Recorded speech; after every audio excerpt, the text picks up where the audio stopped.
দশমিনায় কার্যক্রম নিষিদ্ধ আওয়ামী লীগের পার্টি অফিস খুলেছিল আওয়ামী লীগের কিছু নেতাকর্মীরা।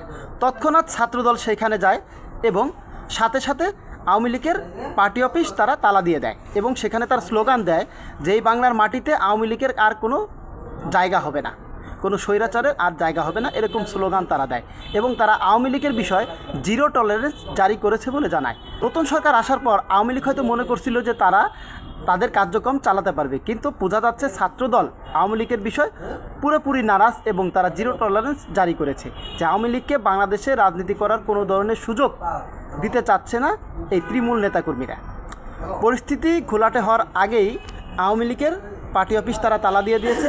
এর আগেও আওয়ামী লীগ পার্টি অফিস খুলেছিল অন্য একটি জায়গায়, সেখানে পতাকা উড়িয়েছিল। সন্ধ্যার পরেও শোনা যাচ্ছে সেইখানে নাকি আগুন দিয়ে জ্বালিয়ে দেওয়া হয়েছে। পরিস্থিতি এরকমটাই বোঝা যাচ্ছে যে আওয়ামী লীগকে কোনো প্রকার ছাড় দিতে চাচ্ছে না বিএনপি বা বর্তমান সরকারের নেতাকর্মীরা।